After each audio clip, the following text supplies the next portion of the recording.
com, em vez de terem o bastão na mão, tinham o gel e tinham máscaras para dar às pessoas que queriam entrar na comunidade. No Brasil também eu tenho estado em contacto com a minha querida amiga Sónia Guajajara, com a Hilton Krenak, com tantos que têm vindo a tentar proteger as suas comunidades. As comunidades têm dado uma prova de uma vitalidade extraordinária no meio de muito sofrimento, porque eles sabem que são os deles que estão a morrer, são os pobres, são os negros, são as populações empobrecidas que estão a morrer muito mais. Nós temos em São Paulo, o Eduardo conhece isso melhor que eu, as taxas de mortalidade entre o Morumbi e o Campo Limpo é de arrepiar a diferença. Na mesma cidade.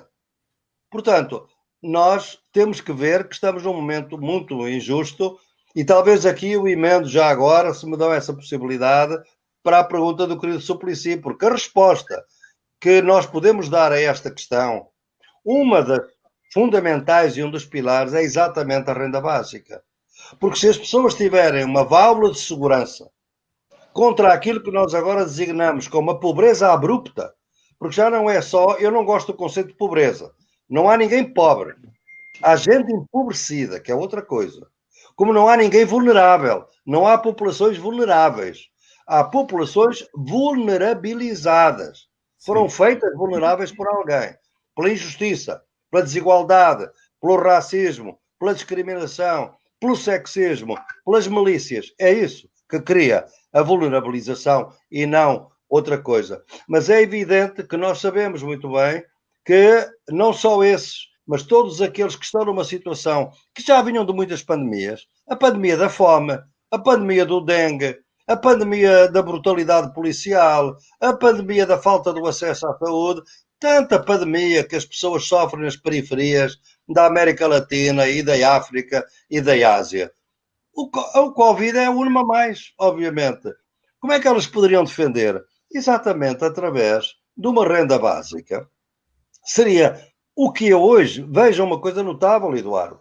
Pela primeira vez, o secretário-geral da ONU, o António Guterres, na Assembleia Geral em 25 de setembro de 2020, disse que exatamente nós precisamos de duas coisas neste mundo agora, depois da pandemia.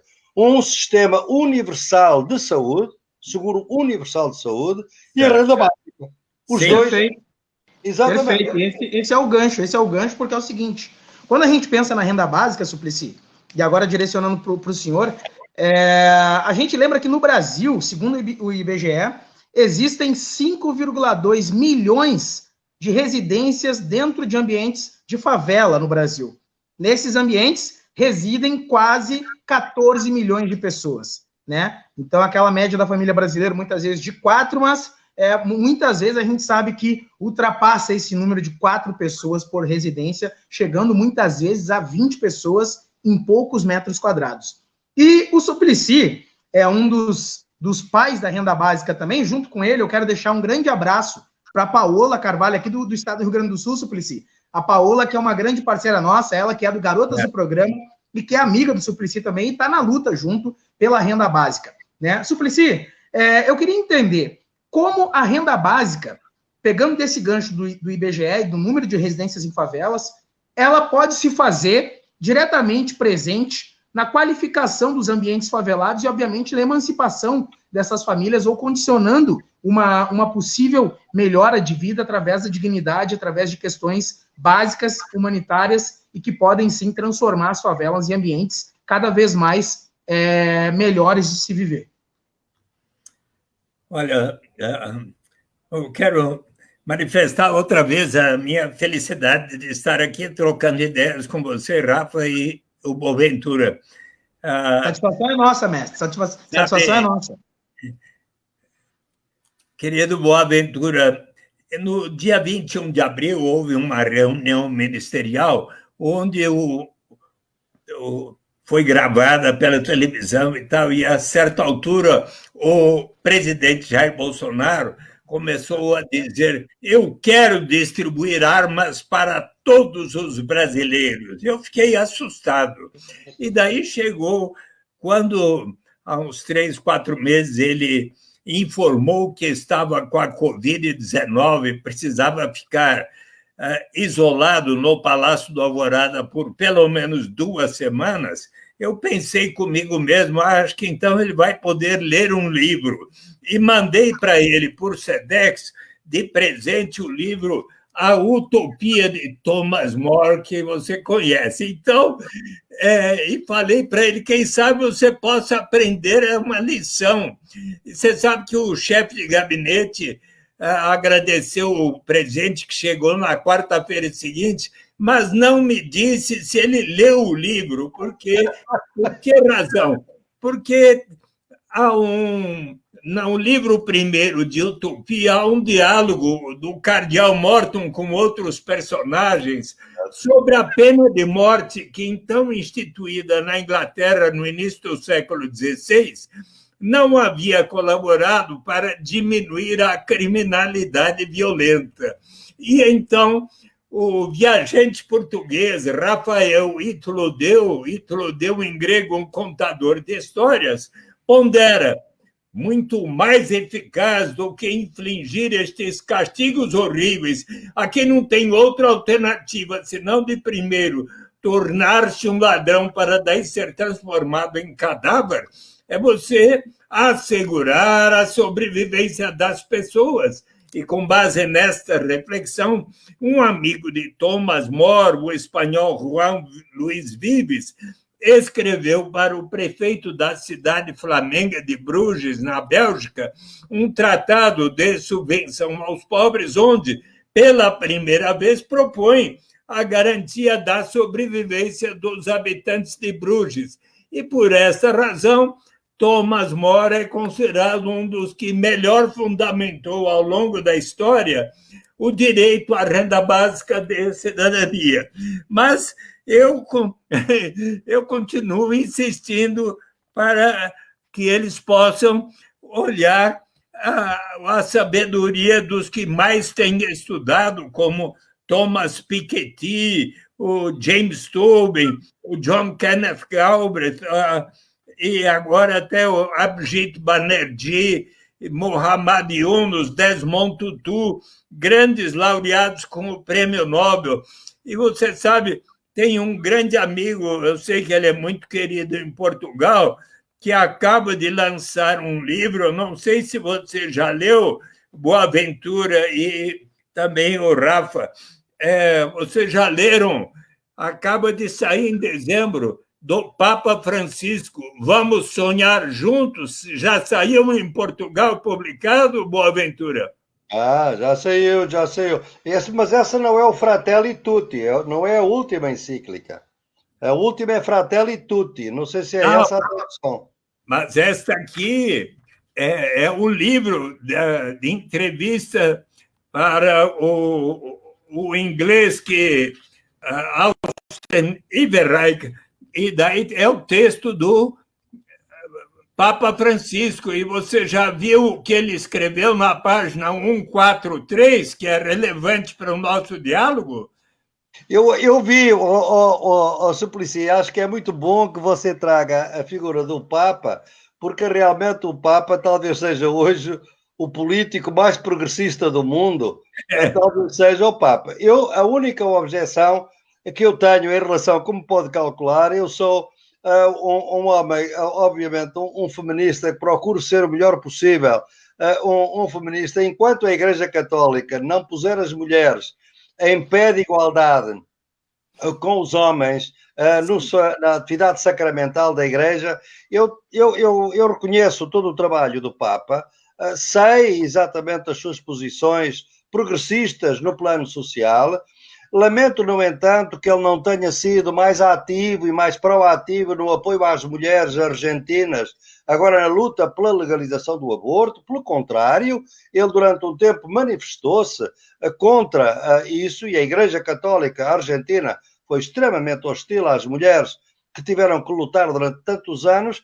Bem, exatamente, eu penso que não quero deitar um balde de água fria no seu elogio ao Papa Francisco, mas eu acho que, como todos os humanos, ele não é infalível, obviamente, por ser Papa, tem esse grande defeito. Ele sabe que ele não pode fazer aquilo que a gente queria que fizesse, que era finalmente reconhecer que as mulheres são iguais com os homens perante a atividade teológica, como eram no princípio da cristandade. Ele sabe que fizer isto, os conservadores da Igreja Católica matam-no, provavelmente. Muitos outros papas têm sido mortos. A Igreja Católica não é nada democrática, como sabe, não é? E eu até já fui católico, mas tenho que reconhecer isso. Hoje não sou. De modo que eu concordo consigo. Eu acho que, para mim, o que me impressionou mais é realmente o Fratelli Tutti, que realmente tem um problema, porque ele chama Fratelli, é italiano. Fratelli não inclui as mulheres. Deviam ser as sororis. Ela devia também falar das irmãs, mas só falou dos irmãos. Bem, e houve até um debate. Eu sei que houve um debate antes dele poder formular daquela forma. É um texto absolutamente notável. Eu recomendo a todos a leitura do Fratelli Tutti, porque é realmente, eu diria, na tradição da doutrina social da Igreja, vem do Leão XIII, do século XIX, é realmente agora muito mais avançada. E realmente mostra que o capitalismo não tem qualidade ética. O capitalismo é uma economia de morte. É aquilo que nós temos vindo a dizer que a teologia da libertação sempre disse, não é? E que depois foi, obviamente, punida, humilhada e ofendida pelo Papa anticomunista, que foi o João Paulo II.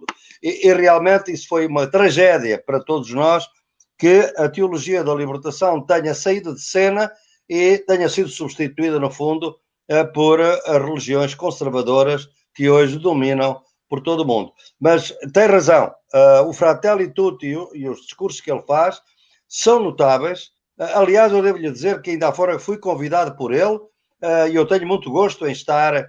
Ele quer fazer um grande debate sobre a descolonização do conhecimento, e convidou-me para estar nesse grupo, e eu estarei, obviamente, com todo o gosto. Só não fomos ao Vaticano, porque, enfim, veio a pandemia e, portanto, não pudemos fazer a reunião presencial. Mas é natural que... Sabe, Boaventura, uma coisa também, Suplicy, que é importante a gente pensar é também quando a gente fala a respeito de só lembrar dos irmãos ou só citar os irmãos, dentro da cultura hip-hop ou dentro das culturas populares como um todo, ainda se há uma necessidade urgente e, obviamente, uma necessidade que seja encampada por todos, principalmente homens, né, de pé de igualdade entre os movimentos populares, entre os movimentos culturais. Hoje, dentro da casa do hip-hop, a partir também de muito aprendizado, de formações e capacitações, seja a partir do próprio Reforchi, do Comitê Impulsor, aqui do meu parceiro Edgar Preto, da Karen Lose, tantos outros nomes que eu poderia citar, que estão fazendo um trabalho belíssimo de pé de igualdade entre homens e mulheres, meninos e meninas, e dentro da Casa da Cultura Hip Hop, hoje a gente já tem mais de 40% do corpo de colaboradoras de mulheres, e a gente está chegando a um nível de 50-50, e vamos passar de 50%, e isso que sirva de exemplo para que outros coletivos também possam estar buscando para dentro de seus ambientes de atuação esse pé de igualdade, que é uma das metas do milênio também, né, das ODS da ONU. Boaventura e Suplicy. Suplicy, o senhor tinha aquela pergunta para Boaventura. Se quiser direcionar alguma outra também, ou aquela outra, fique à vontade. Esse é o momento que a gente vai trocar aqui. A gente está lendo alguns comentários e eu vou aqui só mandar um abraço para todos que estão nos assistindo, seja os amigos da Mães e Pais pela Democracia, a DEARGEM, da nossa UPMS, Voz da Periferia, um abraço a todos os colegas da UPMS, Voz da Periferia. Também um abraço para o pessoal da Casa da Cultura Hip Hop de Esteio. Um abraço a todos os seguidores de Eduardo Suplicy, que estão nos acompanhando aqui na rede social. A minha mãe, Odete Diogo, nossa parceira lá de Viamão, Estela Villanova, que é parceira da nossa intérprete de Libras, Juliana, que eu quero deixar aqui registrado mais uma vez um grande salve a Ju, nossa parceira que vai estar em todas as lives Teoria Prática. Quero mandar um abraço para o Moreno, para a Lúcia, para a Nola, quero mandar para o Márcio, que é do Comitê do Reforchi, a Aline Kerber, Eduardo Pazinato, Vanderlei Dutro, Thiago, a Isabel, Mano Ox, a Jana, enfim, é muita gente que está nos assistindo, e eu fico muito feliz de saber que esse debate, não somente ele vai repercutir aqui entre os que estão assistindo, mas principalmente porque são multiplicadores. Todos que estão conectados com a gente hoje são multiplicadores. Isso me deixa muito feliz de saber que tudo vai também ser compartilhado. Essa é uma lógica das ecologias dos saberes, né? Compartilhar o que sabemos É uma lógica das epistemologias do Sul, né? E isso tudo nos traz